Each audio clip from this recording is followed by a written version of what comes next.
Assalamu alaikum wa rahmatullahi wa barakatuh. I welcome on the behalf of CB English School. This is Jamal Hussain. Today I'm going to talk about spoken structure rule. So let's get into today's important points to be discussed.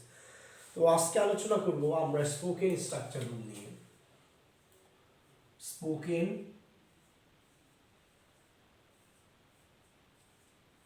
Spoken structure rule নিয়ে 36 spoken structure rule 36 নিয়ে আলোচনা করব।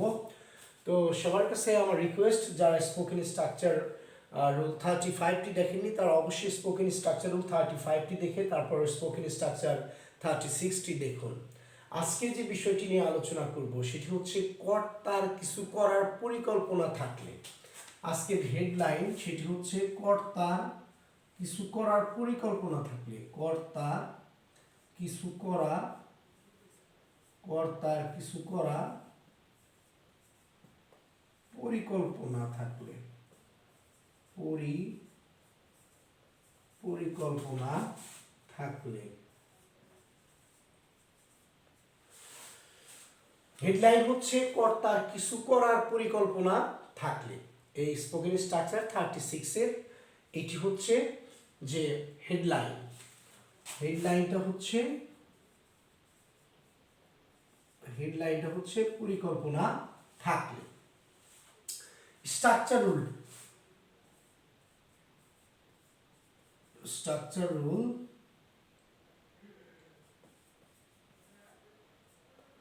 হচ্ছে 36। স্ট্রাকচারটি হলো subject plus plan 2 plus B1 plus ... বাকি অংশ।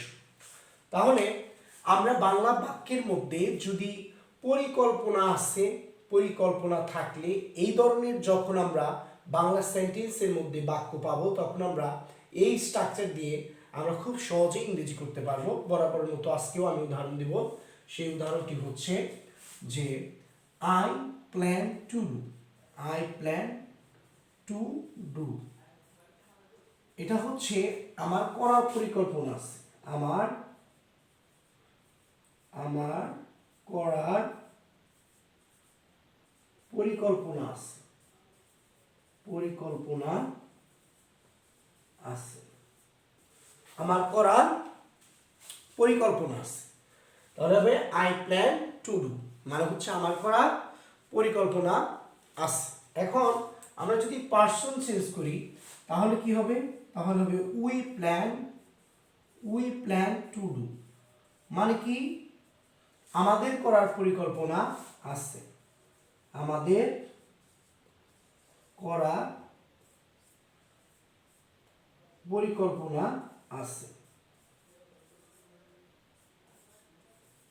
আমাদের করার পরিকল্পনা আছে। এখন যদি বলি তোমার করার পরিকল্পনা আছে তাহলে কি হবে? তাহলে হবে you plan to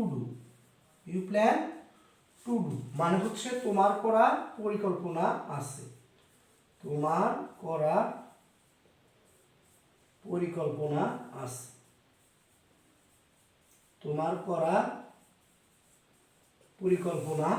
আছে। এখন যদি বলি তোমাদের করার পরিকল্পনা আছে তাহলে কি হবে?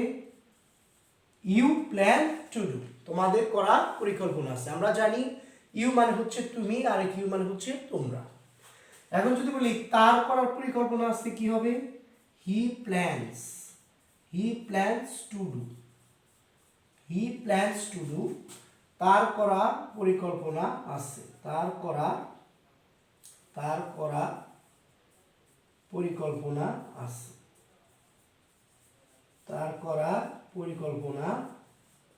আছে। এখন মেয়েদের ক্ষেত্রে কি হবে? she plans to do। তার করার পরিকল্পনা আছে। যদি বলি তাদের করার পরিকল্পনা আছে কি হবে? they plan to do। তাদের করার পরিকল্পনা আছে। তাদের করার পরিকল্পনা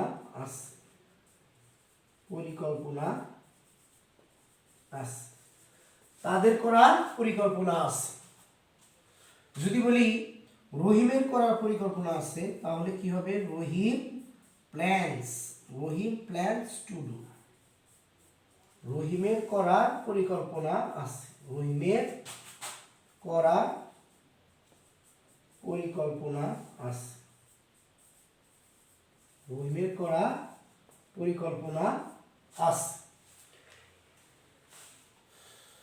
এই হচ্ছে যে আজকের যে স্পোকেন স্ট্রাকচার রুল, সেই 36 নিয়ে আলোচনা। তো আমি আবার বিষয়টি বলি, বাংলা বাক্যের মধ্যে যখন আমরা পরিকল্পনা নিয়ে কিছু পাবো, তখন আমরা এই স্ট্রাকচারটি ব্যবহার করব, subject plus plan to plus বি1 plus dot dot dot object বা আর বাকি অংশ বলতে পারি।